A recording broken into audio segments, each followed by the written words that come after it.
The opinions expressed by the host and guests in this show are not necessarily the views of Children's Health Defense.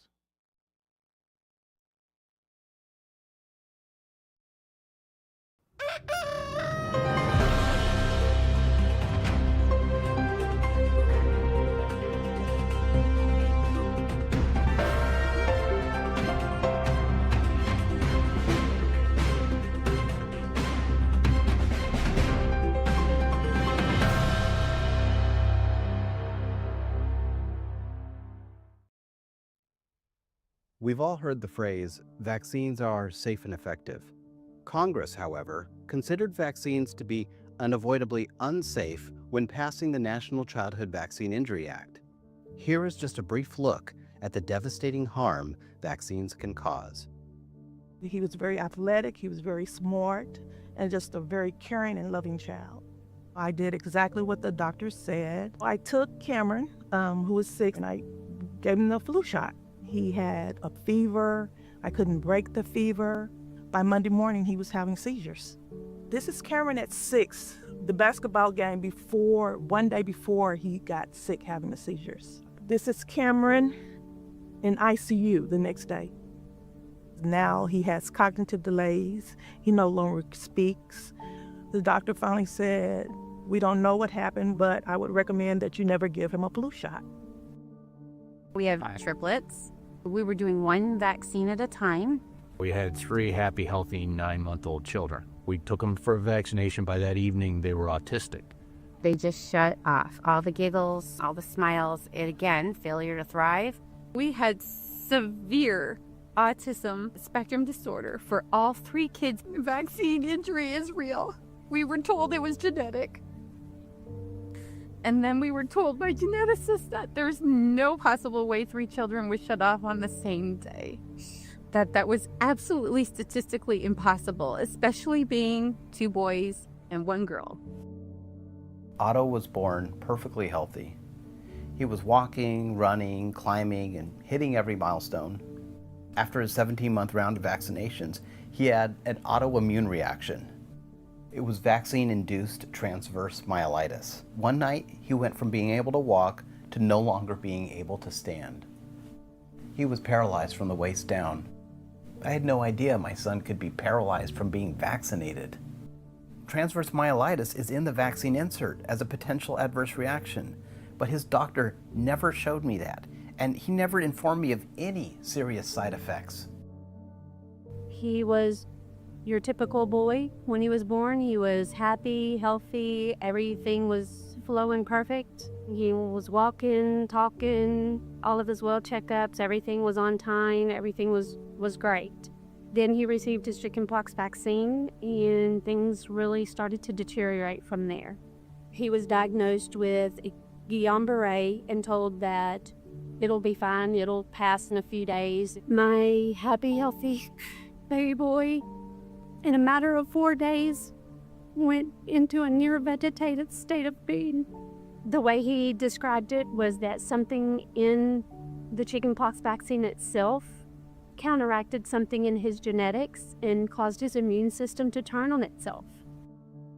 She was about 12 when she got her first Gardasil shot. The next day she had a seizure. She had trouble walking, her speech was slurred. One side of her face was swollen and her lip was kind of like drooping in one corner. She completely stopped menstruating and she hasn't since. My boyfriend, for 2 years we've been dating and he's been so perfect to me, and then I think maybe I can marry him one day, but I know that I won't be able to have children with him. I know that, and it just kills me so much. He loved baseball, snow skiing, indoor skydiving. Motocross was his passion. Anything that has to do with an adrenaline rush.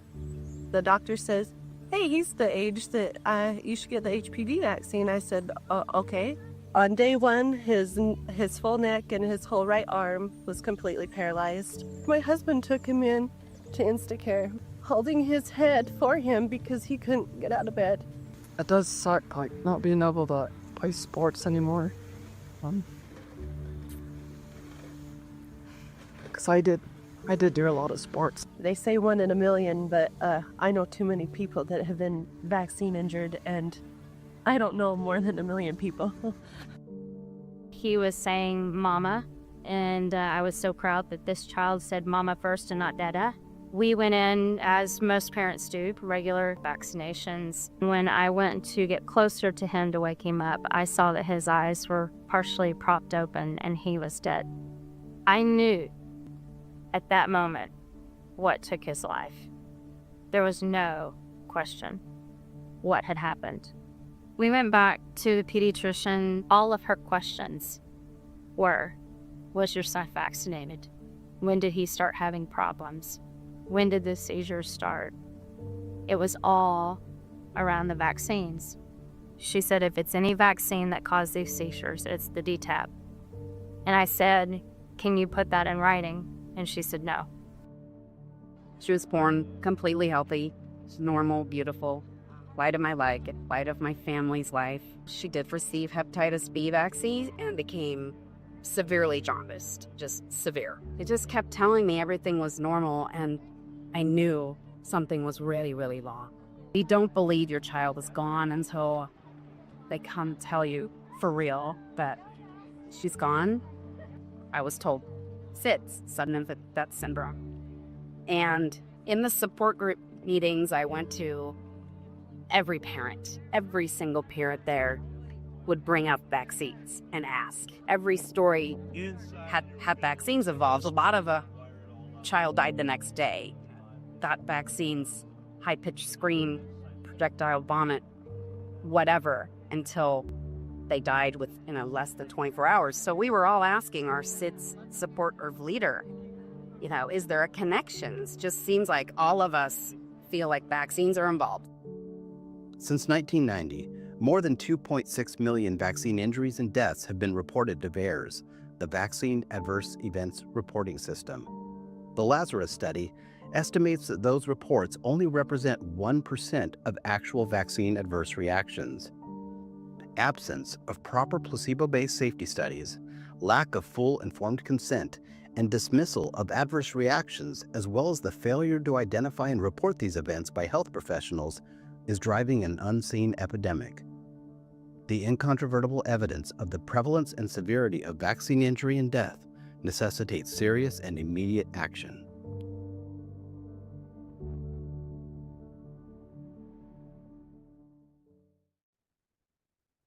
Good morning, CHD. Wednesday, 23rd of July, 2025. We are live here on CHD TV. What a video you just watched. Well, that was played at the Senate. It was a little bit edited, a slightly different one. But let's bring on Josh Coleman, who made that video. Many of you remember him for traveling around with me on the bus.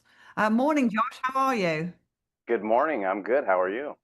I'm okay. Well, now listen, this is the show where we speak truth. So let's do that for a few minutes. And we're going to bring Kari Bundy on. She's got a few technical issues, but hopefully we'll get her on in a few minutes. But Josh, watching that video, first of all, you made it. So well done and thank you for that. But you put your son in because we asked you to, because his story is incredible. And I don't think a lot of people know Otto's story because we don't really push it too much on the bus. We were so busy doing other people's stories, but that's painful to watch. Otto walking and then paralyzed from the waist down. Everybody, Otto is Josh's son.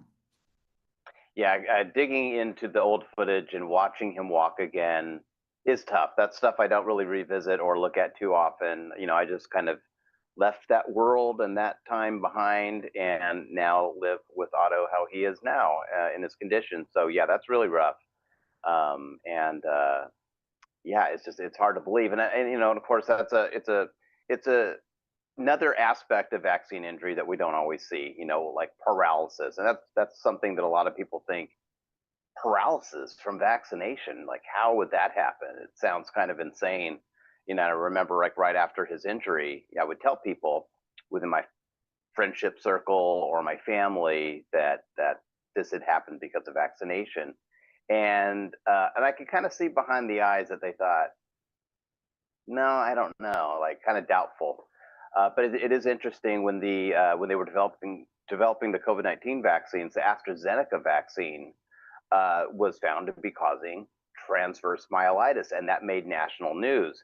And then I could tell all of a sudden, some of my friends and family, all of us must have read that and gone, oh, that does cause transverse myelitis.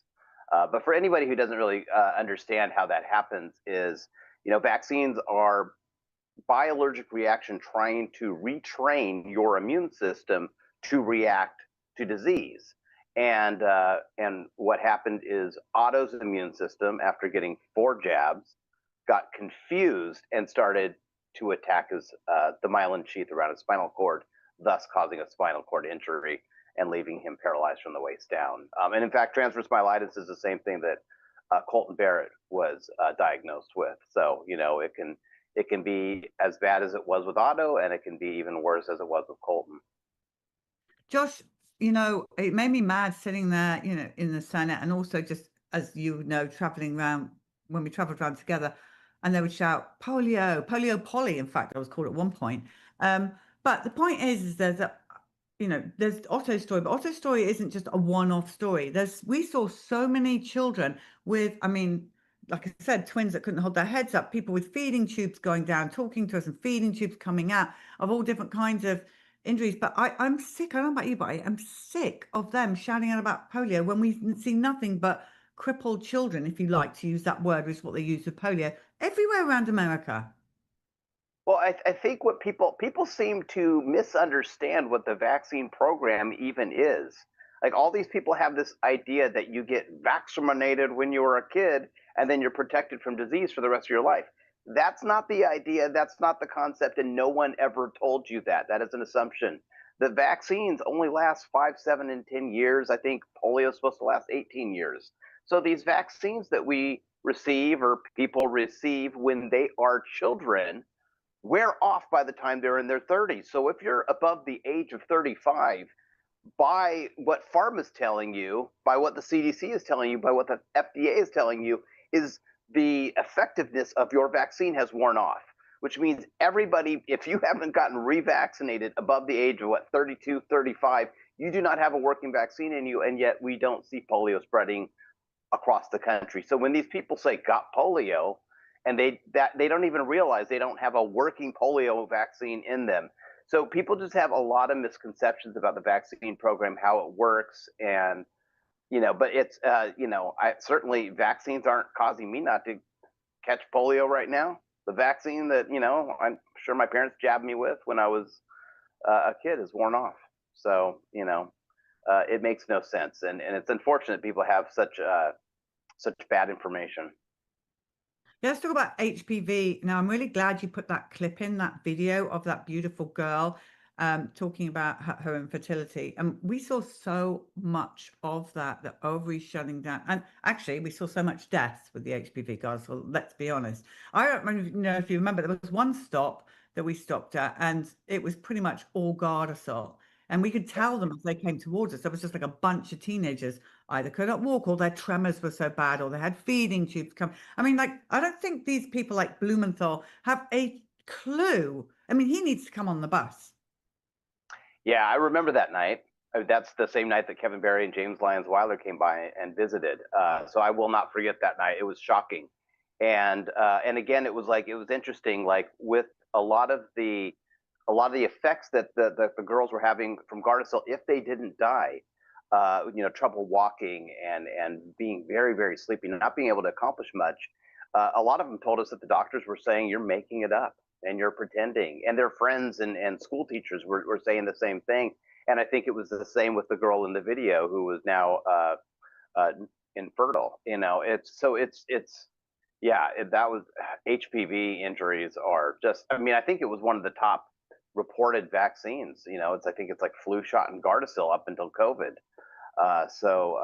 It's just absolutely devastating. And then of course the death stories I remember we did from Gardasil, multiple of them, they were athletes. These girls were athletes, and you would go in their rooms, that just like Emily Tarcell, her daughter, when we went into her room, she had trophies around the room. It's just so interesting how these, it seemed like HPV got the athletic the worse.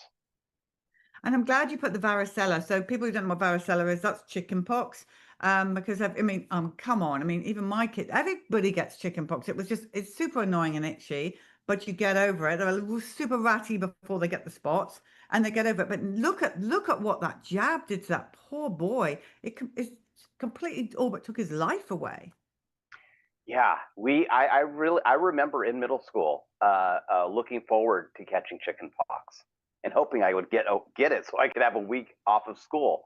That was the mentality back then, and of course I think that was sort of like the mentality back in the '60s is how people viewed measles. And of course now measles, people think it's a death sentence or you're going to go blind. And now they're kind of doing that with chickenpox. I hear people talking about chickenpox like it's serious. And it's like, no. What are you talking about? When everybody was getting it, nobody thought it was serious. Nobody was worried about it, and we were all trying to catch it and just get it over with. So it's incredible to live over these decades and see these changes in narratives and see people falling for this BS. Yeah, well, that video was amazing, and we'll put that clip of that video that we just saw into the show notes. Please do share that everywhere. It's really important that we have to shout out louder than Blumenthal and his team are shouting out, because I know. Well, we're going to bring Kari on in a minute, but let's play the video. Okay, everyone, listen. So this video, if you didn't see the Senate hearing, this video was the first thing pretty much to play. And I was sitting there with my little script ready to go talking about Billy, and this made me so mad watching this. And all I could think about was Kari's baby, Mason Bundy. That doesn't mean to say I wasn't thinking about the rest of you whose babies have died from those early shots, but Kari was Mason's story was our first story that we ever did. And I mean, Josh, it shook us. Oh yeah. No, I remember the day. You know, that was back when it was very grassroots. It was before the bus, and people, the different like activists in these cities and states would come and pick us up and drive us from the airport to our hotel. And Kari was one of those people. And I remember Kari picked us up. We were getting into her car and we were loading everything in. And one of us had asked her, oh, so how did you get involved in all this? And she said, well, my baby died after vaccines. And you and I looked at each other like, holy cow. And then later we had a private conversation saying, we can't just record this story in the, in the parking lot or the lobby at a theater, which is generally what we were doing at that time before the bus. And we said, let's go to her house, sit with her, see how she's living, and give her and Bryce, her husband, the time to tell their story. And that was the first time we actually sat there and gave a person a time. And of course we were blown away. And of course seeing Bryce break down is, it's kind of rare when you see a man really break down and cry, and it just kind of just rips out your heart. And I think that was kind of like the beginning of us realizing we need to give people more time to tell their stories. And it was the beginning of so many dead babies. So once Kari had done her story, so many then had the bravery to come forward thanks to this family. All right, so people, just a bit of a warning here. I'm going to play this video and it's going to make you mad. I'm not saying, and nor is Josh and nor is Kari, that every death of a baby or a child is tragic. So let's get that one right out the way, first of all. There's just a few things for me that don't quite add up with this. And we're going to play this right now, and then we're going to bring Kari on. My name is Catherine Alcade from Chicopee, Massachusetts. Our son Brady passed away in 2012 from whooping cough. He was born November 20th, 2011 and passed away January 28th, 2012. Brady was a very happy, very healthy baby boy. After the holidays, Brady developed a cough.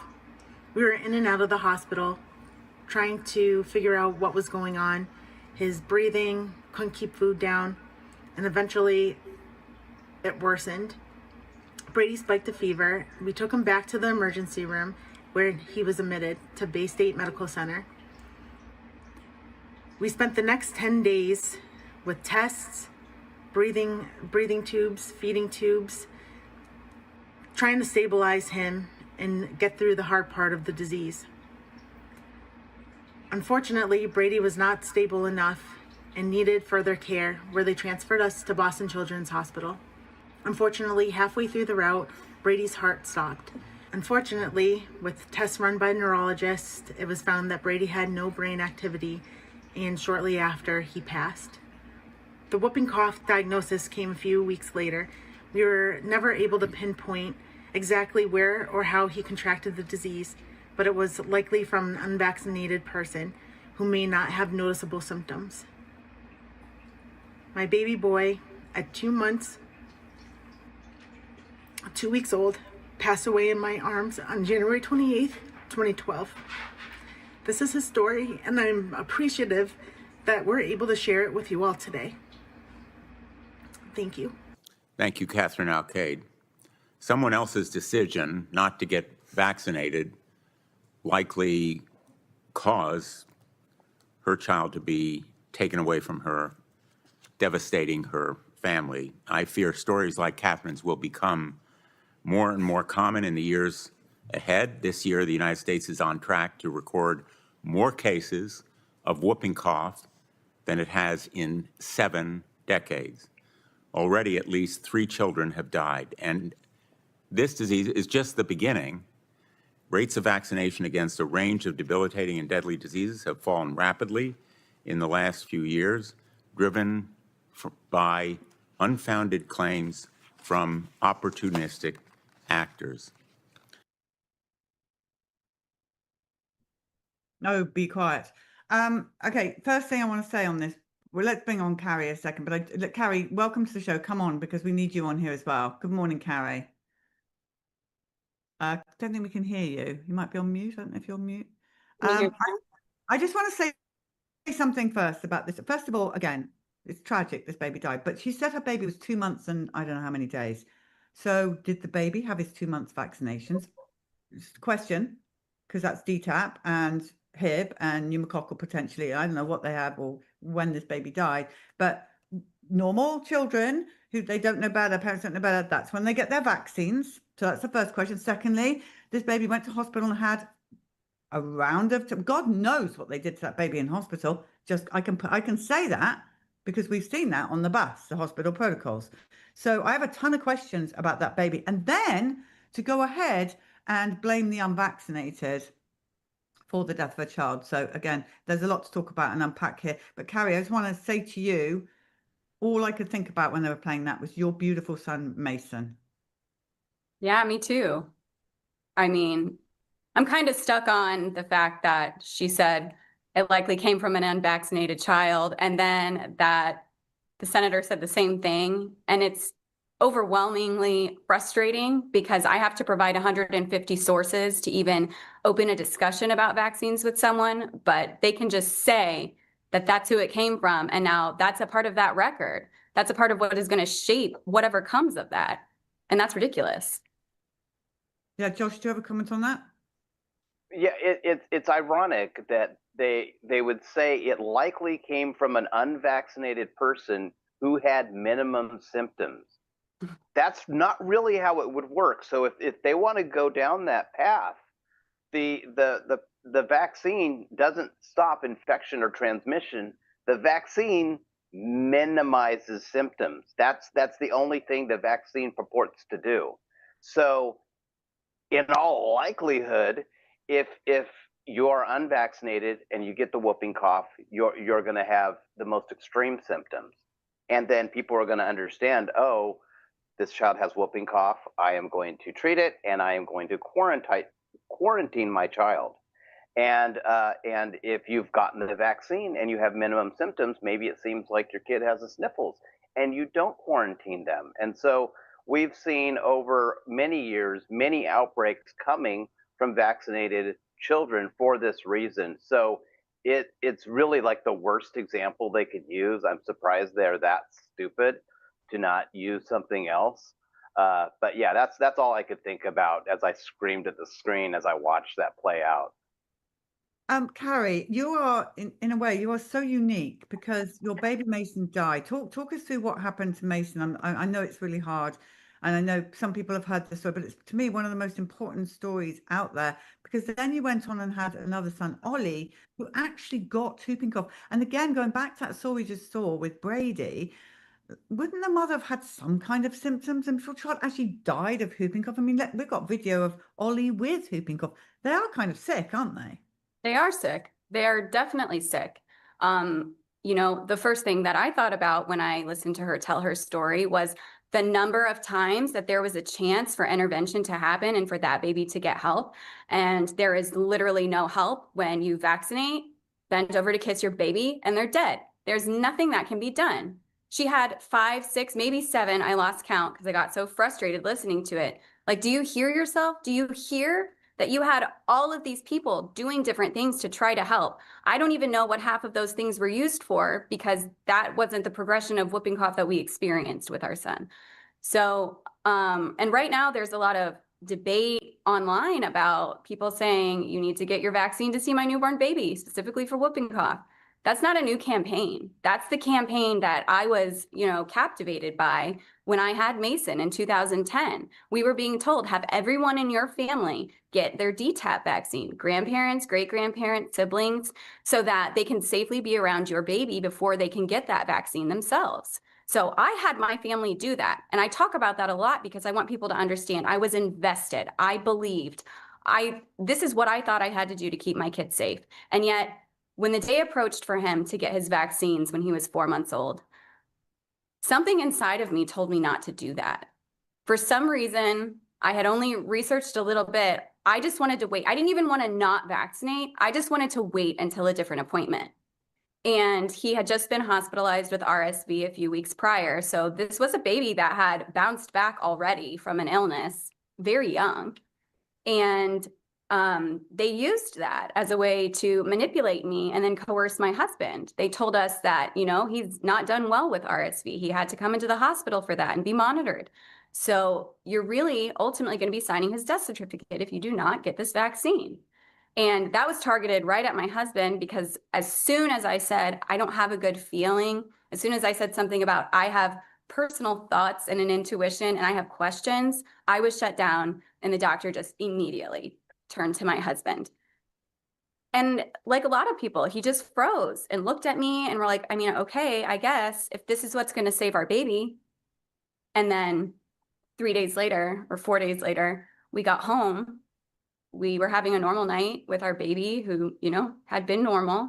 And my husband, Bryce, put him to bed like he had every other night, put him in his bassinet, came back downstairs. We watched a show, and we went back up to our room, which is where his bassinet was, around midnight. And just like I had every other night, I bent over to kiss his forehead before I got into bed myself, because he was asleep, which was normal. He was normally still asleep at that time. And his face was cold. And I knew there was no coming back from that. I screamed. I just screamed. It was like I could not move. My feet were stuck to the floor, and my husband stepped in front of me and grabbed Mason and ran to the ER. Took him in his lap in his car, drove there because it was so close and he felt he could get there faster, doing chest compressions with his forearm as he's driving in the middle of the night with this baby, just begging for him to breathe. And when he got there, he thought he had actually saved him, because he was hearing sounds coming out of Mason's lungs as he was doing this in the car. And when we got there, they said, those are death rattles. That's what it sounds like as the rest of the air that they had in their lungs escapes. So at no point after we found him was there a step. Was there any intervention that could be done? They pumped him full of epinephrine until his leg expanded visibly, until I, at 23 years old, with no medical background, knew that that wasn't going anywhere in his body. It couldn't possibly be circulating, and he was gone. And that was the end.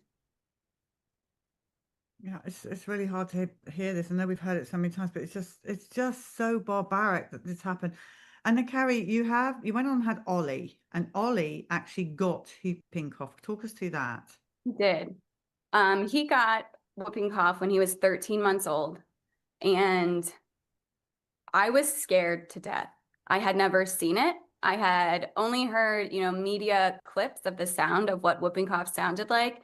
And, I was being prepared only 1 year after Mason. This was 2 years after Mason died. Ollie was born 1 year after Mason died, and this pertussis was 2 years. So 2 years after losing a child, I'm now facing what they told me was going to kill the first child. Not only was I scared for him because all I had at the time to rely on was conventional allopathic doctors, I was also terrified because PTSD was then and is still now a normal part of my life. So then I'm second guessing my life. I'm going to find out which one was the right choice. And most people don't have that happen. Most unvaccinated kids don't actually get these things. I have other unvaccinated kids that did not get these things.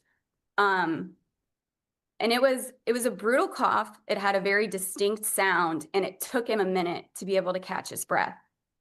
And the first few times that it happened, and it's such a characteristic sound that I knew before I took him in, I knew before the health department came back with the swab that it was positive, that he had it. It's very distinct. But after he would finish the coughing fit or a paroxysm, he would sit back up and he would start playing with his little sister, who was 4 at the time. He was 1, she was 4. And it was so overwhelming to see that he didn't need emergency medical attention for this. It was terrible. It lasted a really long time. But I believed this lie that if they got this product, that if Mason had got this vaccine, he never would have got this illness that surely would have killed him. And here is my son coughing, coughing, coughing, can barely swallow the secretions. And yet, as he is allowed to just cough, which is what your body's designed to do, and his lungs start to clear out, and you see him start to settle back in, pick up a cup, take a drink of water. As a toddler, he's doing this all on his own. Then he just wants to play with his sister again. He's playing fetch with her with a bowl, and he's grabbing a sword, and he's ready to run off and play again. That wasn't the picture that I was sold in 2010 when I had my entire family vaccinated for pertussis or with DTaP. That wasn't what I was sold when I was told, you have to get him this or you're signing his death certificate. I thought for sure we were going to be hospitalized for a long time. And I wondered briefly if I'd even made the right choice until he bounced back consistently. Wow. Okay. So Josh, Kari, how do we deal with the fact that the dark side are really coming at us worse than ever before now and it's going back to school time, it's measles, it's all these, we've seen the lie of the measles test, we've seen all these things. What do you want the parents to do? Okay, speaking out about your story, Kari, is so important. Josh, I don't think anybody really understands that people can get paralyzed from the waist down from a vaccine. What do we do to counteract? These mothers are about to go out and vaccinate their children now, as we speak, for school, new babies. How do we shut up? They censor us, they pull us out. How do we get louder? How do we warn? Well, I think we got to keep asking everybody to keep talking. I mean, our group and people that have had these experiences or know people with these experiences need to keep sharing these stories with with their friends, family, colleagues. It's like I kind of feel like a lot of people are kind of chilling out right now. With Bobby in at HHS and Trump in office, and I think a lot of people are exhausted. But I still think it's still so important that people keep sharing their stories, that people understand. And there was a girl that had reached out to me recently. I had shot like a really crappy short horror film with her years ago, and she just had a baby, so she was asking me things, and so I gave her a reasonable amount of information, thinking about what she would actually read and take in.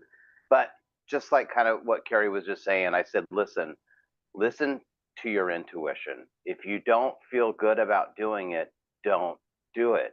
And I think a lot of us went through that. I went through that too. I remember having to pin Otto down while he got jab after jab after jab and not feeling good about it, but just thinking, this is what you do. This is what I do to protect my child. But that's not what you do. And people really need to listen to their instincts, and we need to tell them to do that. Kari, I'm so sorry because Mason would be 15 years old today, and you've got beautiful Ollie, who's what, 12, 11, 12? 13 on Monday. Oh my goodness, 13, and he's healthy and strong, and so it's just clear cut, everybody. Kari's story is clear cut. Do not vaccinate your baby. Do not. And your children are unvaccinated. How are they? I mean, are they well? Do they have autism, paralysis, or any of the other things that all our kids have? Are they paralyzed from the waist down? No, they don't. They don't have anything. My older two that were vaccinated, I have one with celiac disease. That's autoimmune. She deals with autoimmune flares all the time. But my unvaccinated kids, they don't deal with anything like that. They're not sick often. And when they do, they bounce back fast. And the older they get, the less often they get sick. So it seems like their immune systems are working just fine. Josh and Kari, what an incredible lie we've been told, we've been sold. And going forward, Josh, Otto's condition, I don't know. It doesn't look like it's particularly going to be cured, just like Billy's brain swelling is never going to be cured. I don't care how many of you send in your cures and stuff. We've pretty much tried them all. It's broken us financially in every single way. It is what it is. That one needle in time killed Kari Bundy's baby, paralyzed Josh Coleman's baby, and brain injured my baby. Any last words? Vaccine injury is real. Yeah. And your child can die from vaccines. And if everyone knew what I just said, that the vaccine can injure and can kill your child, a whole lot less people would be doing it. And a lot of people don't know that. I mean, that's just the sad truth of it. I mean, the mainstream narrative is that it's really, really rare. But I have to tell you, there are a lot of people that don't even know anything like that can even happen, that it's not a possibility. In fact, Otto was at his friend's house, this is a couple months ago, and his friend's mom asked, "So how did you get into a wheelchair?" And he said, "Oh, it was a side effect from a vaccine." And then she said, "But how did you really get into a wheelchair?" It's mind-blowing to me. It's mind-blowing to me that she would even say that. But it's mind-blowing to me that some people don't even know that these things can happen. And I just hope more and more people wake up to this. And I mean, obviously they are, but it just needs to keep spreading. That's right. Actually, Kari's just brought up a good point. We do have video footage of Ollie with whooping cough. Are we going to play that, Lou? Can we play that so people? It's not nice, whooping cough, but he's alive.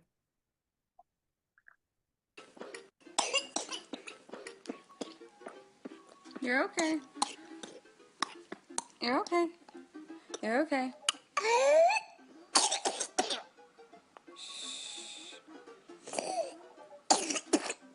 There you go. You're okay. Hi. Oh, you need a drink after that? Okay. Who's that boy? Are you done? The blue stuff. Are you okay now? Mine, and then one in car is all these. Here. All these sisters are in the white car. Okay. Andy's better. All done. That's not what they tell you. That is not what they tell you. That cough is scary in the beginning. That's why I was glad I found that clip last night, because I just wanted to show people this is what it looks like. It is scary. Illnesses are hard sometimes, but that doesn't mean that you have to vaccinate your baby in an attempt to avoid it and potentially cause something much worse. That's right. What do you think of that recovery? That was the first time you saw it, Polly. Kari, we're so grateful to you and your family, your amazing husband and children, for just being so brave. And you don't have to talk about this, but you do, because you want to try and warn other people. So I just want to thank you for your bravery and for waking us up on the vaccine. We didn't know babies could die until we met you. And since you spoke out about Masons, thousands around the world on their Facebook or wherever it is have been talking about what happened to their babies. So we're not even talking about the pain that you still suffer. Of course you do. Why would you not? But over a bit of coughing that's scary, and your wonderful, healthy son now. So, no. Josh, thank you. Veers for Vaccine, people do follow him. He's an amazing filmmaker, amazing dad, and activist for our movement. So, no words to thank you, Josh, for all that you've done. Now, just so you know, we are going to actually go to the DTaP vaccine of the week, because I think it's important. And then we're going to an unvax story. But then at the end of it, we're going to play. Josh has some outtakes, and this is supposed to make you laugh. I think, I hope. I haven't quite seen it, Josh. So I hope. You never quite know with Josh. But there is a bit of outtakes of the bus and how hard we worked and that kind of stuff, showing Josh on there as well. So stay tuned for that at the end. That's supposed to lighten the load. But Kari, again, no words. We love you very much, and we're so grateful to everything that you've done for us all. And Josh, thank you. For having me. All right, we're going to go now to Vaccine of the Week with Heather Ray.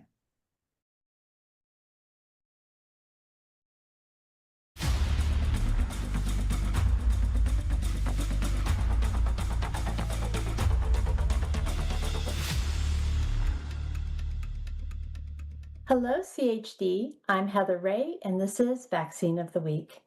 Every week, we break down a vaccine packaging insert from the CDC immunization schedule. We examine the disease it's intended to prevent and discuss the vaccine itself.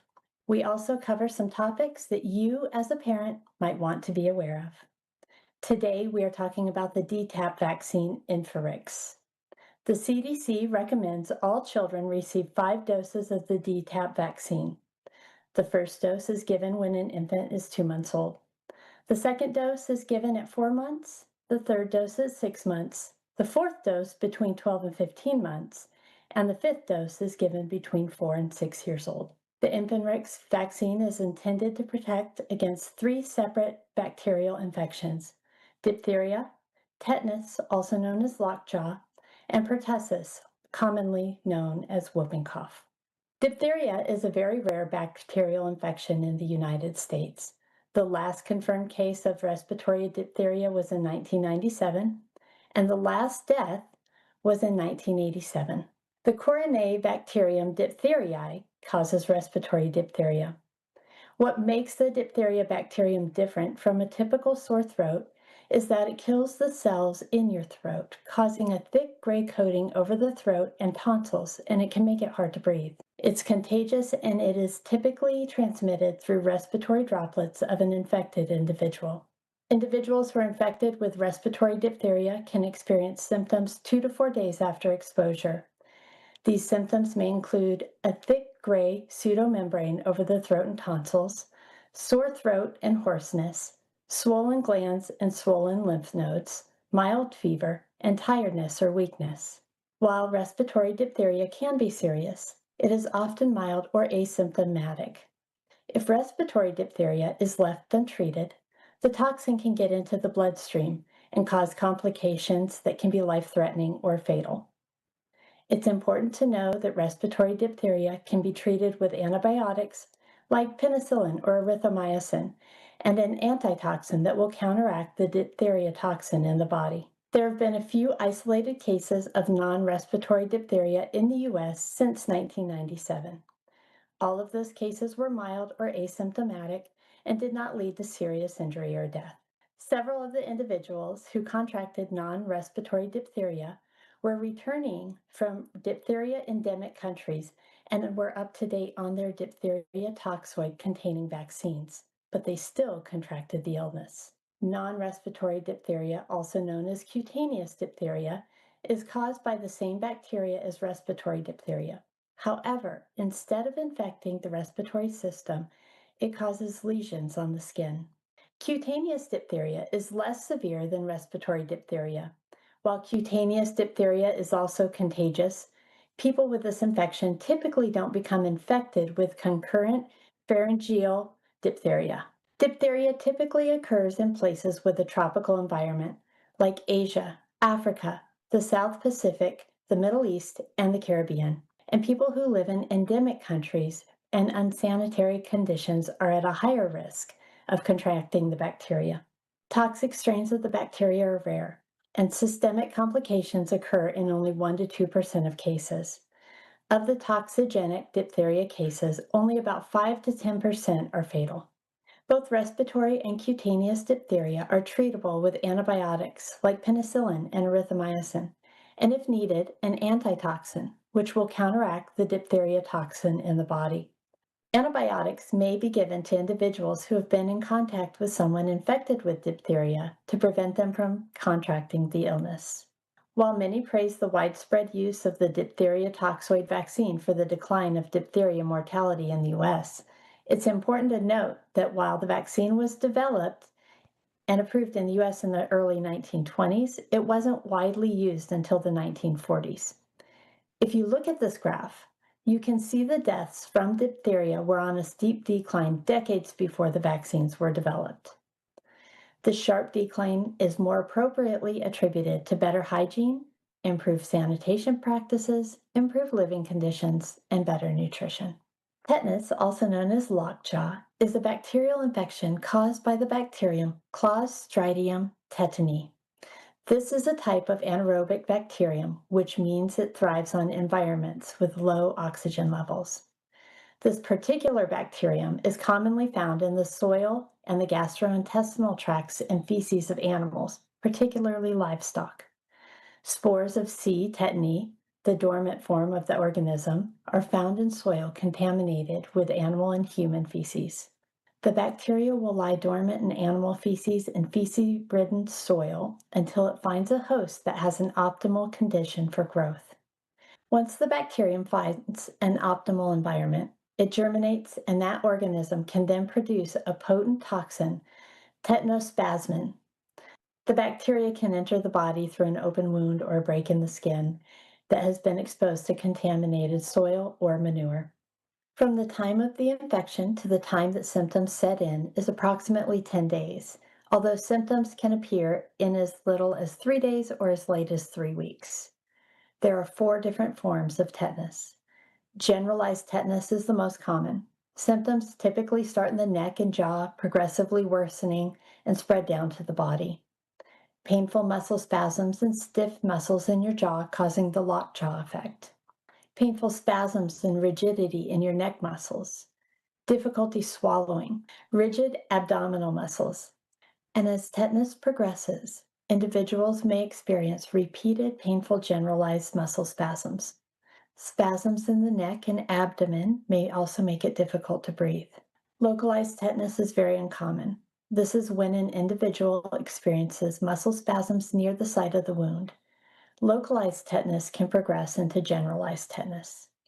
Cephalic tetanus is a rare condition that typically occurs in conjunction with a head wound. The muscles around the face and jaw become weak and spasm. Cephalic tetanus can also progress into generalized tetanus. Neonatal tetanus is also very rare in the United States.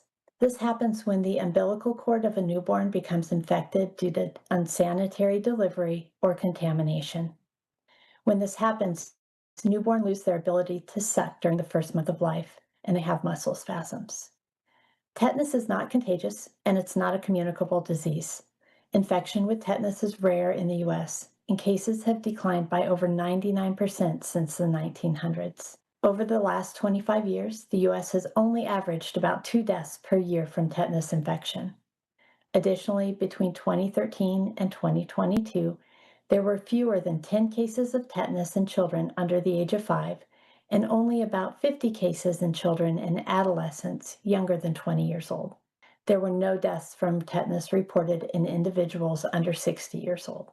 Of the 267 cases and 13 tetanus-related deaths in the U.S. between 2013 and 2022, vaccination status was only known in 25% or 67 of those individuals. Of those 67 individuals for whom vaccination status was known, about 24% received 3 or more doses of the tetanus toxoid vaccine.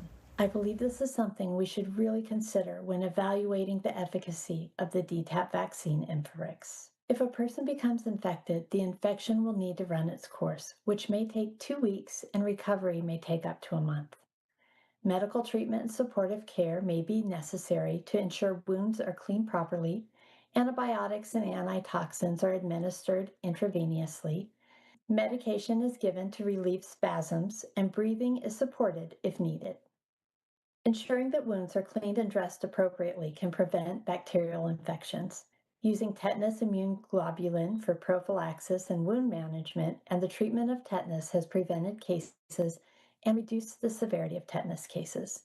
Hygienic childbirth, the use of antiseptics, and improved wound care have also assisted in the decline in tetanus mortality in the U.S. since the 1900s. Much like the diphtheria vaccine, the tetanus vaccine is widely praised for its role in the decline of tetanus mortality in the U.S.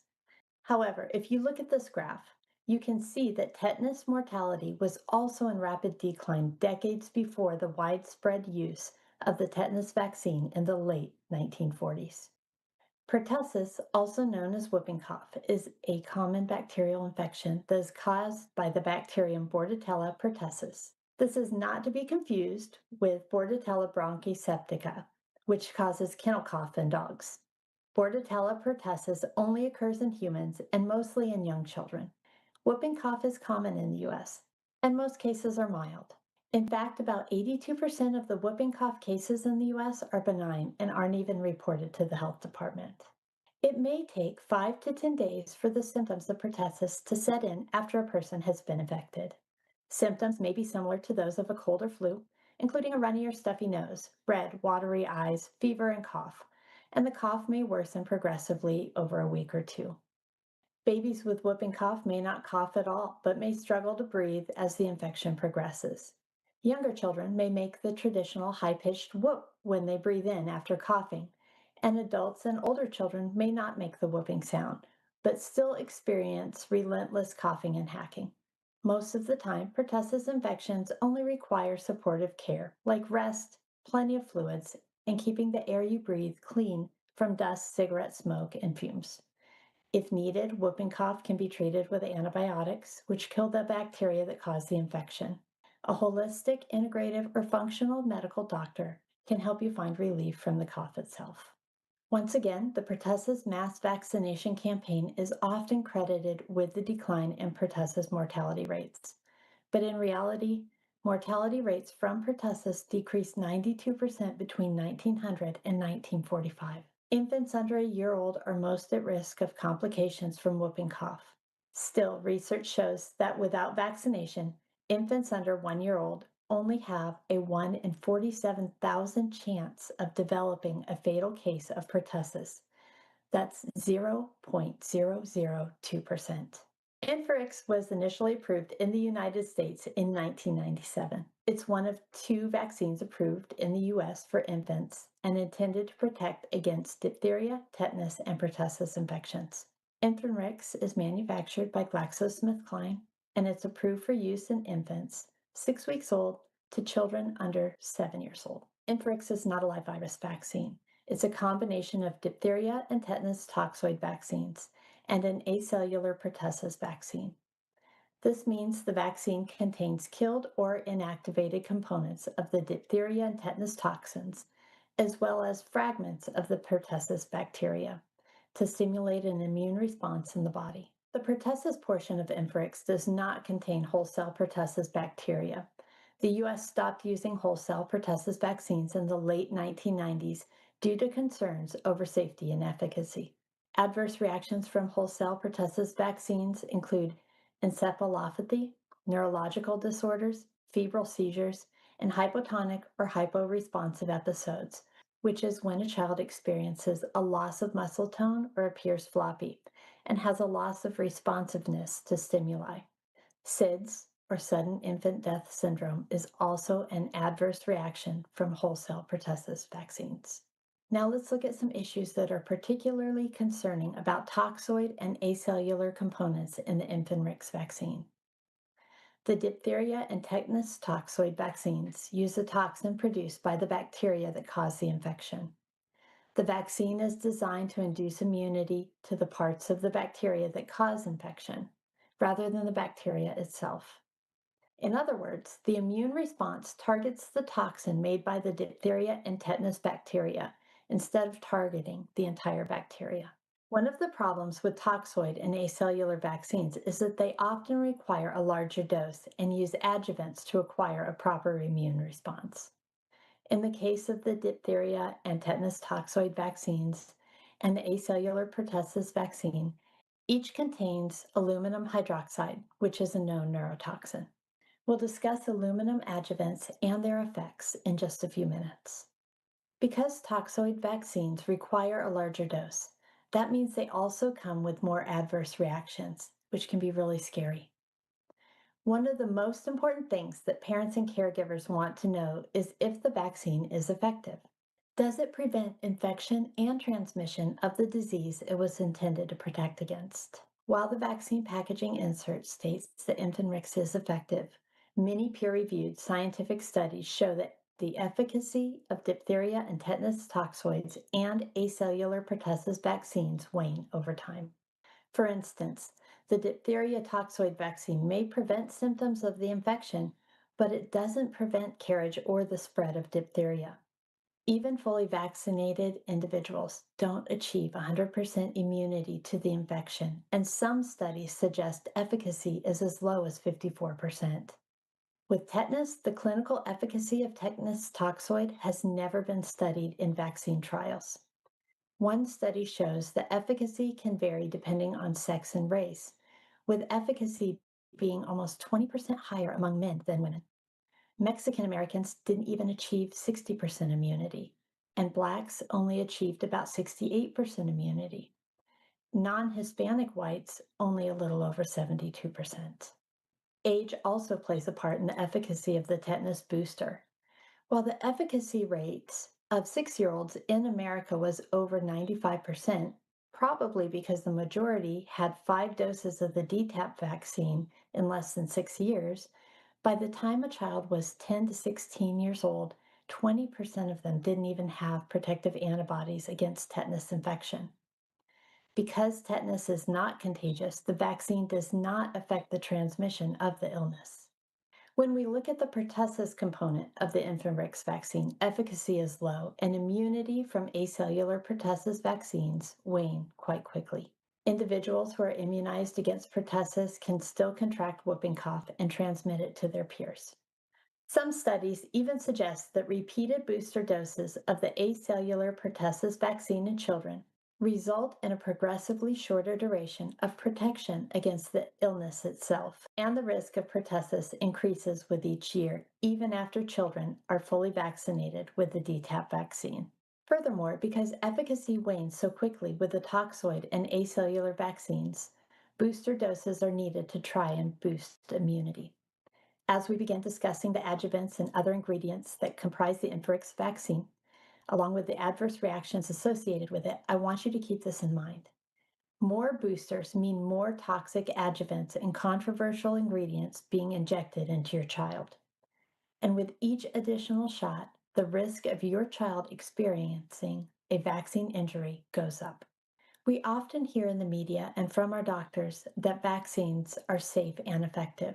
We've just discussed the efficacy of the components in the Infanrix vaccine. Now let's dive into the safety aspect. As parents, we always want to know if the vaccine that we are giving to our children is safe and if the benefits of the vaccine outweigh the risks of the illness it is intended to prevent. Infanrix is contraindicated for children who have experienced a severe allergic reaction, such as anaphylaxis, after a previous dose of any diphtheria toxoid, tetanus toxoid, or pertussis-containing vaccine, or if they've had a reaction to any component in Infanrix. It's also contraindicated for children who have experienced encephalopathy within 7 days of administration of a previous pertussis-containing vaccine, and for children who have had progressive neurological disorders. If we scroll down to section 5 in the packaging insert, we can see that there are warnings for syncope and apnea in infants who were born prematurely. The insert also cautions against administering Infanrix to children who have experienced previous Guillain-Barré syndrome with tetanus toxoid containing vaccines, or who have had previous adverse reactions after receiving a pertussis vaccine. It goes on to warn that epinephrine should be available to control possible anaphylactic reactions in children who may have reactions to the vaccine, and appropriate antipyretics or fever-reducing or controlling medication can be administered at the time of vaccination for children who have a higher risk of seizures. There's also a warning for children who have experienced a temperature of 105 degrees Fahrenheit, collapse or shock-like state, or persistent inconsolable crying lasting 3 hours, or if a seizure occurred within 3 days after receiving a previous pertussis vaccination. Now, please note that these adverse events are not uncommon occurrences in children who receive DTaP vaccines. In fact, seizures may occur in about 1 in 683 children vaccinated with DTaP. When we examine the clinical trial information in section 6.1, Based on the packaging insert, the U.S. clinical trials only specify 4 consecutive days of monitoring for immediate adverse reactions, and no information is provided regarding long-term safety monitoring periods for the U.S. studies. The non-U.S. safety studies had longer monitoring periods, yet even those did not exceed 30 days. The critical takeaway information that we need to know about the Infanrix vaccine is, in the clinical trials, Infanrix was not tested against a saline placebo control. Instead, the manufacturer focused on demonstrating non-inferiority to existing vaccines rather than the absolute safety of the vaccine itself. U.S. studies primarily focused on the short-term safety of the vaccine for 4 days or less and did not report serious adverse events. Remember, there are no long-term prospective safety studies that evaluate the neurological and developmental outcomes of infants and children vaccinated with Infanrix. The CDC and vaccine manufacturers have failed to conduct proper studies, so we genuinely don't know the long-term effects or health outcomes for children vaccinated with this or any other vaccine. If we look at the adverse events in the clinical trials that are noted in the packaging insert, we can see that pain, redness, swelling, loss of appetite, and fever are very common after receiving Infanrix. However, when we examine the adverse events in the post-marketing experience and the scientific literature, a much grimmer picture emerges. Looking at the post-marketing experience in section 6.2, we can see that numerous adverse events were reported after Infanrix was released to the market. Remember, the post-marketing experience is the result of the experiment that vaccine manufacturers conduct on you, because 4 days or even 30 days is not nearly enough time to truly understand any short or long-term health outcomes related to the Infanrix vaccine. Here are a few of the adverse reactions that occurred after Infanrix was approved and released to the market. Remember, as I go through this list, these adverse events are happening in infants from 6 weeks to 6 years old. Sudden infant death syndrome, anaphylaxis, which is a severe life-threatening allergic reaction that happens when your immune system essentially tries to fight off the threat of the vaccine and multiple systems in your body shut down at once. You can go into shock, your airways can close, your heart can stop, and it can cause death within just a few minutes. Apnea, which is a cessation of breathing. Cyanosis, which is a blue or grayish coloring of the skin due to the lack of oxygen in the blood. Thrombocytopenia. Now, this is a bleeding disorder where your body has a low platelet count, and it can lead to an increased risk of bleeding. Pneumonia, bronchitis, and respiratory tract infections. Encephalopathy. This is when the brain is damaged or normal brain function is disrupted, and it causes cognitive issues like confusion, memory loss, personality changes, and can even cause coma. Hypotonia. This is characterized by a loss of muscle tone. This condition is often seen in individuals who have cerebral palsy or muscular dystrophy. Syncope, which is fainting. Lymphadenopathy, swelling of the lymph nodes, and angioedema, and there are several more. These are extremely serious conditions that can be permanent or cause permanent damage. Several of these conditions can be life-altering or fatal. Since 1990, there have been 915 deaths recorded in VAERS that were caused by the DTaP vaccine alone. This does not include any of the single diphtheria or tetanus toxoid vaccines or the pertussis vaccine alone. It also doesn't include any combination of diphtheria and tetanus toxoid vaccines or the pertussis vaccine with any other vaccines, such as Hib, polio, Hep B, or other combinations that are commonly used worldwide. Please keep in mind that VAERS is a passive surveillance system and it only captures adverse events reported to the system. If you read the Lazarus report, you will see that VAERS may only be capturing 1 to 10% of all vaccine adverse events. The peer-reviewed scientific literature also shows that the DTaP vaccine can cause hemiseizure hemiplegia syndrome, which is a rare condition where a very long seizure damages the brain, paralyzes one side of the body, and causes lifelong epilepsy. Thrombocytopenic purpura, which is a bleeding disorder where a person has a low platelet count. hypotonic or hyporesponsive episodes. This is when a child experiences a loss of muscle tone, making them limp. They may become unresponsive or have reduced responsiveness to stimuli, and their skin may become pale or even have a bluish tinge to it. Giannotti-Crosti syndrome. This is a rash of small, reddish or skin-colored bumps, primarily affecting the arms, legs, buttocks, and face.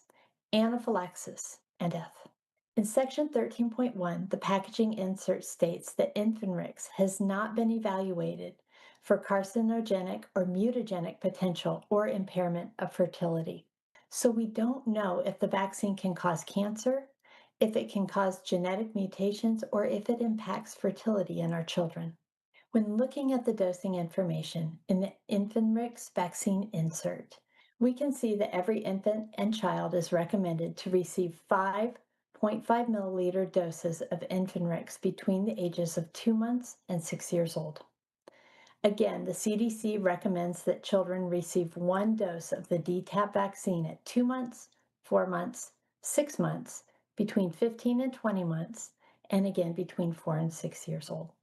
Notice that the packaging insert does not include a chart showing different doses based on the weight of an infant or child. That's because even though most medications that you give infants and children are dose dependent on weight, even the over-the-counter ones, vaccines are not. So a 2-month-old infant weighing 12 pounds is given the same dose of Infanrix as a 6-year-old who weighs 50 pounds and is entering the 1st grade. Let's go to Section 11 and discuss some of the ingredients in the Infanrix vaccine. One of the things that a lot of parents would like to know about each vaccine is if it's made with aborted fetal cell lines. Infanrix is not made with aborted fetal cell lines. However, here are some other ingredients in the vaccine that are quite concerning. Each 0.5 milliliter dose contains 25 LFs of diphtheria toxoid, 10 LF of tetanus toxoid, and 25 micrograms of inactivated pertussis toxin. LF is an abbreviation for the limit of flocculation. The limit of flocculation is a method for measuring the potency of diphtheria and tetanus toxoids. It also contains 25 micrograms of filamentous hemagglutinin, or FHA, and 8 micrograms of protactin. FHA and protactin are proteins that naturally sit on the surface of the Bordetella pertussis bacteria. They stick to and infect the cells in your respiratory tract. The intended purpose of adding a piece of these proteins to the vaccine is that the immune system of a vaccinated child will recognize the bacteria if they become infected with whooping cough. The immune system would then attack the bacteria before they get sick. The diphtheria toxin is produced by cultivating the Corynebacterium diphtheriae in Fenton medium containing a bovine extract. This medium is often made with fetal bovine serum. Fetal bovine serum is a component of blood collected from the fetuses of pregnant cows at the slaughterhouse, and it's used to grow cells for the vaccines. Other than the obvious ethical reservations that people might have regarding how the serum is collected, it's shown that the use of FBS in cell culture carries disadvantages related to the presence of contaminants such as endotoxins, mycoplasma, viruses, and prion proteins. The composition of the serum can vary from lot to lot. The tetanus toxin is produced by growing Clostridium tetani in a modified Latham medium derived from bovine casein. Bovine casein is the most prominent protein in cow's milk. The diphtheria and tetanus toxins are detoxified with formaldehyde. According to the National Cancer Society, formaldehyde is a known carcinogen. And the National Cancer Institute states that formaldehyde is a colorless, strong-smelling, flammable chemical that is produced industrially and used in building materials such as particle board, plywood, and other pressed wood products. In addition, it's commonly used as a fungicide, germicide, and disinfectant, and as a preservative in mortuaries. As a reminder, formaldehyde is a crucial tool for funeral directors and embalmers. It's the primary and most effective preservative used in the majority of embalming fluids on the market today. The acellular pertussis antigens are isolated from Bordetella pertussis culture grown in modified Stainer-Schulte liquid medium. The modified Stainer-Schulte medium includes ingredients like MSG. This is a preservative used in processed foods and a common flavor enhancer in Asian cuisine. Potassium dihydrogen phosphate, which is a fungicide used to treat things like powdery mildew on fruit trees and plants. The pertussis toxin is also detoxified using formaldehyde and glutaraldehyde. Glutaraldehyde is an acutely toxic corrosive and a health and environmental hazard. It's used in the treatment of wastewater, oil and gas recovery operations and pipelines, embalming fluid, and the fogging and cleaning of poultry houses, among other applications. It's also found in paint, household disinfectants, and laundry detergents. All three antigens are individually absorbed on aluminum hydroxide, and aluminum is also used as an adjuvant. An adjuvant is an ingredient added to the vaccine to enhance the immune response. Aluminum is an adjuvant that is included in several childhood and adult vaccines on the CDC immunization schedule. Each 0.5 milliliter dose of Infanrix contains 500 micrograms of aluminum. This is over 90 times the safe amount of aluminum that should enter the bloodstream of an infant that weighs 11.7 pounds. According to Physicians for Informed Consent and the Agency for Toxic Substances and Disease, which is a division of the U.S. Department of Health and Human Services. We've discussed aluminum before when we examined the hepatitis B vaccine, Infanrix B. However, let's revisit the toxicity of aluminum and the concerns that surround it. Aluminum is a heavy metal that is a proven neurotoxin and can cross the blood-brain barrier and has scientifically been shown to cause autism, asthma, autoimmune diseases, and other horrendous neurological diseases and chronic illnesses. The Agency for Toxic Substances and Disease states the most sensitive target of aluminum toxicity is the nervous system. Impaired performance on neurobehavioral tests of motor function, sensory function, and cognitive function has been observed in animals. Neurobehavioral alterations have been observed following exposure of adult or weanling animals and in animals exposed during gestation and/or lactation. The agency also states children who are exposed to high levels of aluminum exhibit symptoms similar to those seen in adults, including neurological effects and skeletal effects. And we do not know if children are more susceptible than adults to aluminum toxicity. It also contains polysorbate 80, which is used in products such as cosmetics, air fresheners, cooling fluids, flame retardants, and hydraulic fluids. I want to touch on a couple more things that I feel are really important for every parent to know about the Infanrix vaccine. The diphtheria and tetanus toxoid vaccines are credited with preventing millions of deaths in the U.S. from the time they were initially introduced in the mid to late 1940s.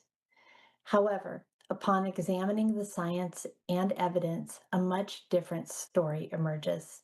If you look at this chart from the CDC, it only goes back to 1920, but you can clearly see that the reports of diphtheria were rapidly decreasing since the early 1920s.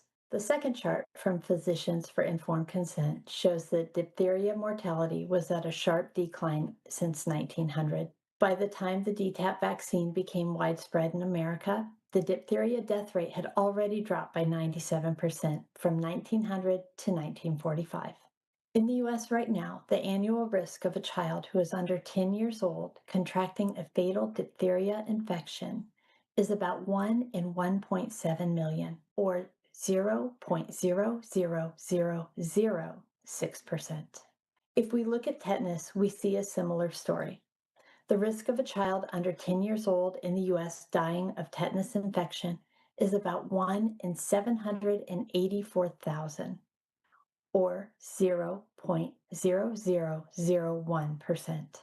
When we look at the CDC graph for tetanus, it looks like fatalities start to go down in the late 1940s. But if you look a little closer, you can see that tetanus deaths actually declined by 79% between 1900 and 1945. This was still a few years before the vaccine became widespread in the U.S. Once again, when we look at pertussis or whooping cough, It looks like the cases started going down in the early 1930s, according to the CDC graph. However, when we examine the graph from Physicians for Informed Consent, we can see that, aside from the spike around 1906 and 1918, deaths from whooping cough have been in decline since 1900. In fact, the mortality rate declined by 92% from 1900 to 1945. The pertussis vaccine was not widespread until the late 1940s. Today, a child in the U.S. under 10 years old has a 1 in 46,000 chance of contracting a fatal pertussis infection. That's 0.002%. Many people attribute this drop in diphtheria, tetanus, and pertussis deaths to better sanitation practices, better nutrition, access to clean water, and access to appropriate medical care if they have complications with these infections. Diphtheria can be treated with diphtheria antitoxin and antibiotics, erythromycin or penicillin. Respiratory support can also be used if needed. If a person is exposed to tetanus, the infection can be treated with immune globulin, wound care, antibiotics, and environmental support. Respiratory support can also be available if needed. Whooping cough is mainly treated with rest, hydration, and antibiotics if needed. The vaccine does not prevent transmission or asymptomatic infection for diphtheria or pertussis, and tetanus is not a contagious infection, so it cannot be transmitted. The DTaP vaccine, Infanrix, is often combined with the inactivated poliovirus vaccine, which is a vaccine known as Infanrix IPV. There is also a vaccine called Infanrix Hexa.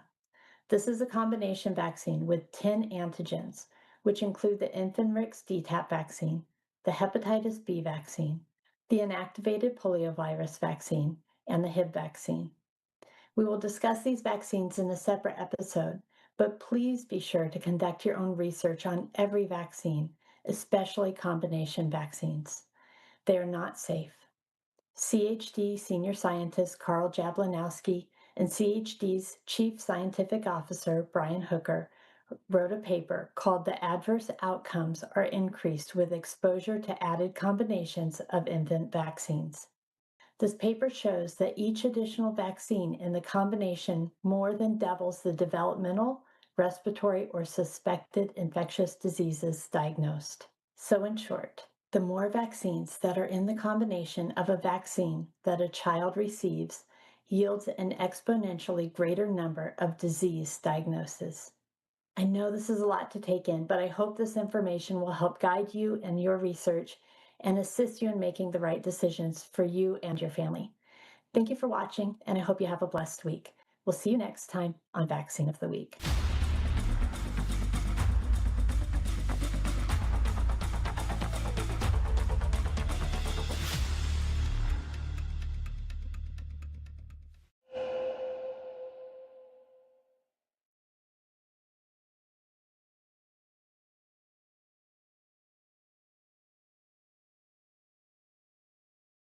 Okay. So if you can tell us your name. My name is Cynthia McClellan.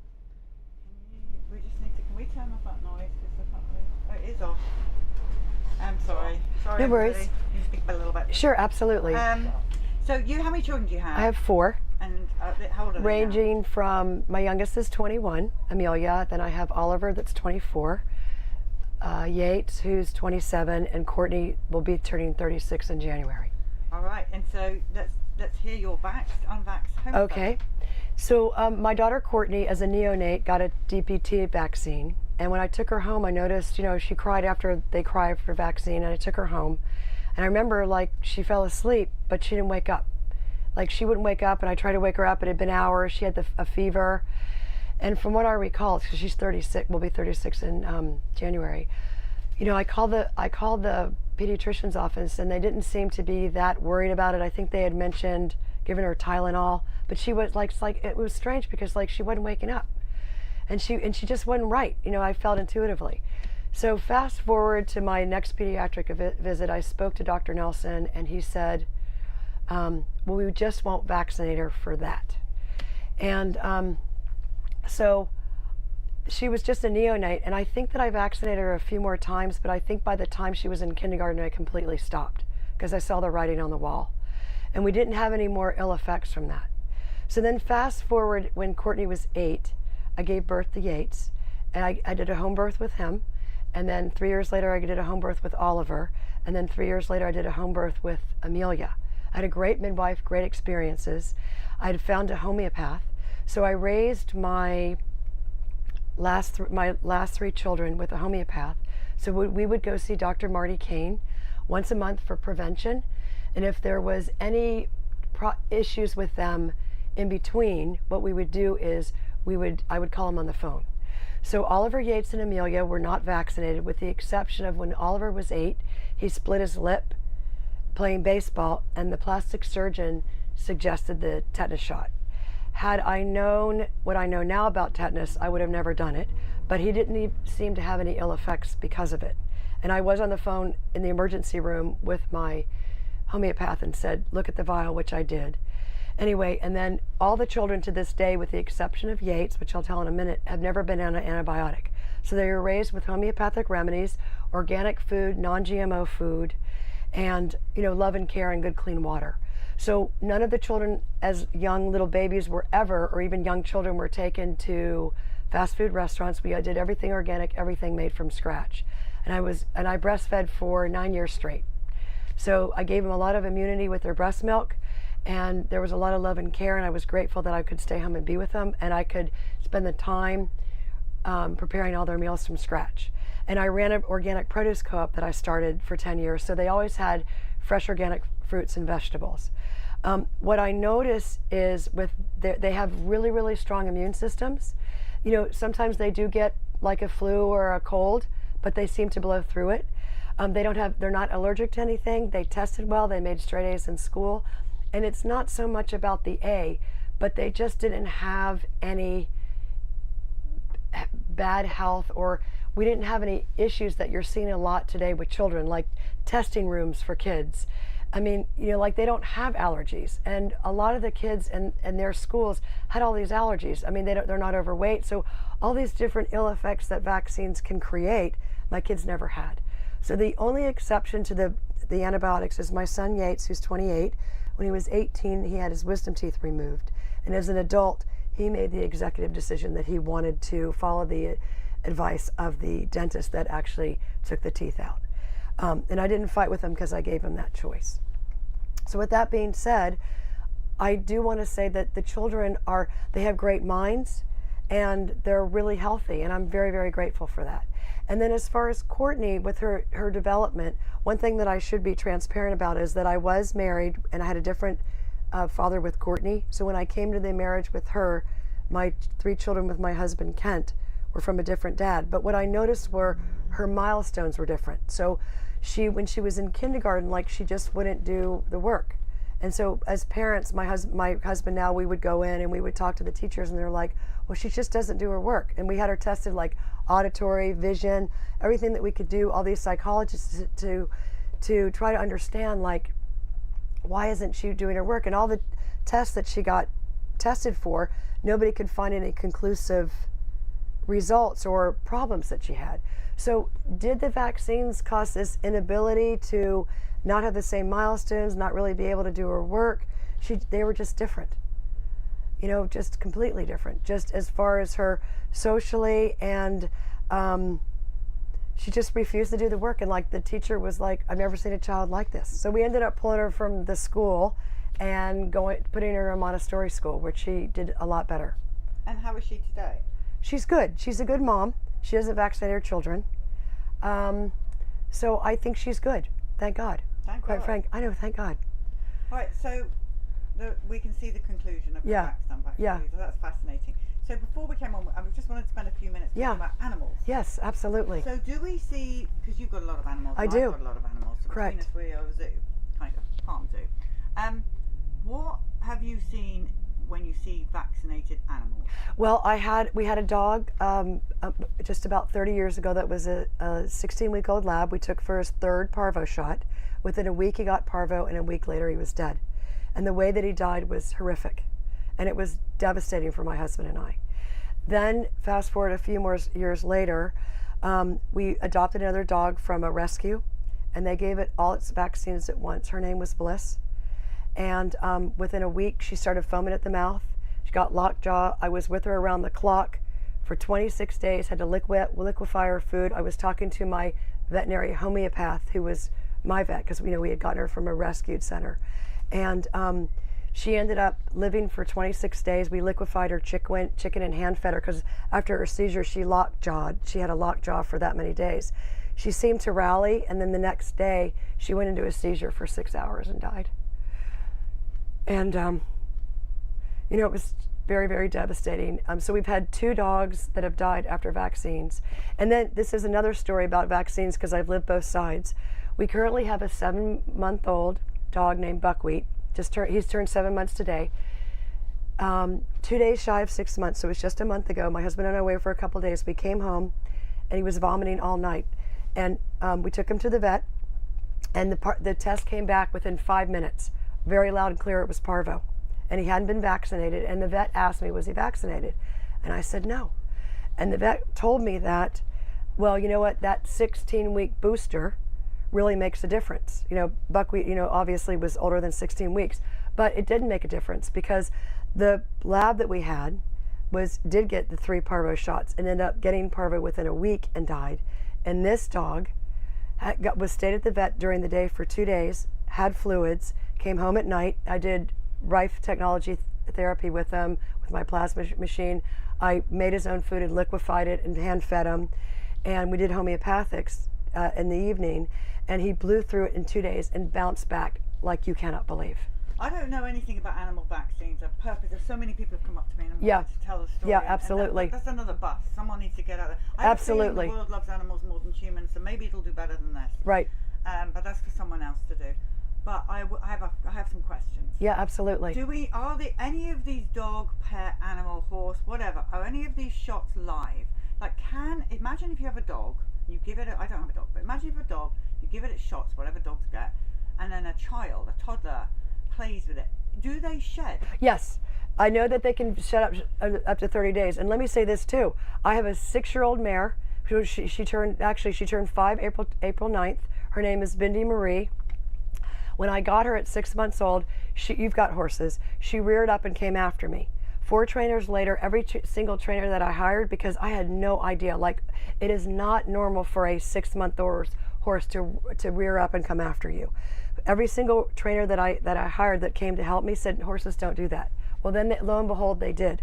Well, I'm not 100. I mean, I know that the breeder vaccinates twice a year. And I do know, because of her hair analysis, it took me 3 years, there were a lot of tears, and I almost euthanized her, because I had a very, very sick, hostile, belligerent horse. And I ended up getting a hair analysis done from her, and Jack at Euclid Nutrition, when we got it back, she had high arsenic levels, but her aluminum levels were 46%.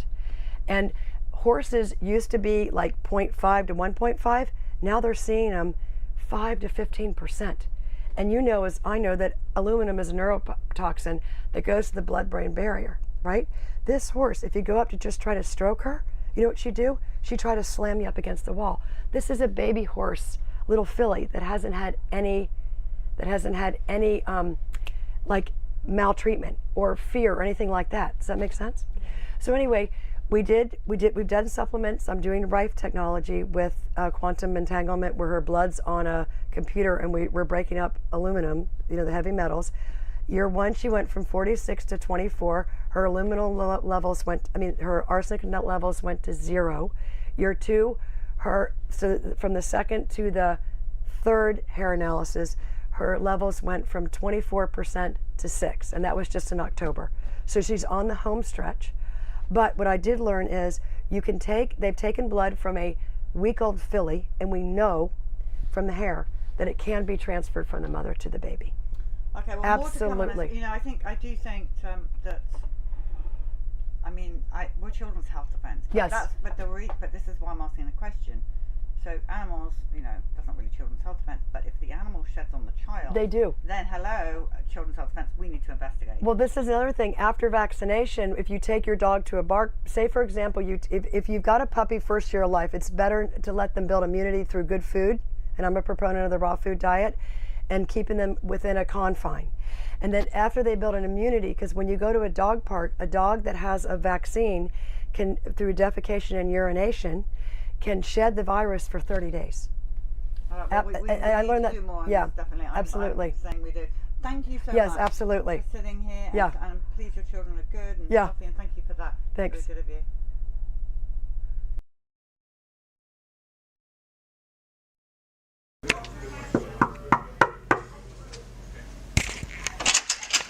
Hello. Hey. Come on in. Just trying to clean my clothes. Yeah. This is how you wash clothes when you're on the go. I just got here. Got straight there. Andrew, Sheila, Polly, can you hear me? Yes. Yes, we can hear you. I'm 14A and Andy is, oh yes, there we go, sitting next to each other. Andy will be asleep within 2 seconds. As soon as the plane takes off, literally as it's taking off, Andy falls asleep. So it's not the most riveting conversation in the world. They're boring.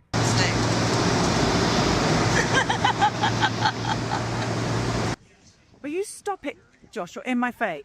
You don't do that to anybody else. I really like that. Tell everybody. People think that you're trying to copy Dell with your look, with your. Oh yeah, because. There's no cat round. Turn the cat round. Okay, so Holly made me wear the hat yesterday. Okay, so then when I get to the when I start shooting, I can't hold the camera because it hits the bill. So I turned my hat around. I couldn't just take the hat off because then I had hack hair. So I had this and I had the scruff, and yeah, people are saying that I'm trying to rip off Dell. Of course, I was rocking this look like 15 years ago. Still rocking it. Yeah. You're rocking it.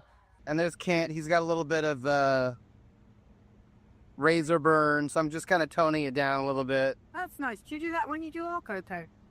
You never need any retouching at all, ever whatsoever. You're always perfect in every picture, but everybody else, yeah, just a little bit.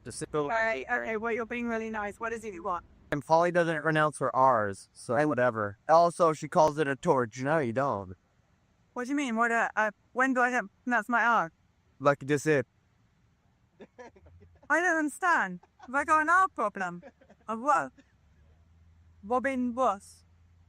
Say word, but end with an R. Anything that ends with an R. Walter. Water. Walter. Water. You say water. You put a D in. Look at your children. I mean, they're so healthy. They're about to get run over, but they're very healthy. Yeah. You are free to eat what you like, but just so our parent coaches don't need to know, I caught you with how many chocolate bars? 2. And The other. whole trip I have had 2 so far. I don't think so, but it's okay. And somebody helped me with one of them. No, I had a nibble of a corner before I realised what I was doing. Right. We need to clean the bar. It does need a cleaning. Are you ready to go, Josh? I'm always ready. Look at this. Permanent ink. I had a moment of weakness. Dal and Andy, this is not your chair. Oh, you are such a possessive creature, really. Andy's not allowed to try. Can we all stand together on that? Please. I'm not being mean. I'm being literally for our safety. How's it been without Daddy? Good. On, up, down, up.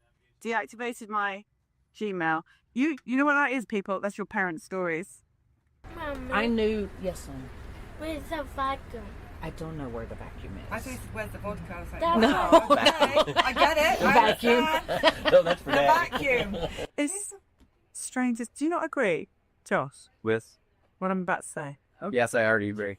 No, seriously. And we have Mr. Dale Coleman. He's one of the producers of the show. And Dale, tell us a little bit about SB 277. He's named Joshua Coleman. Joshua Coleman. Sorry about that. Good morning. Just want to back that up. Morning. The truth is, vaccine injuries are real and they've been ignored.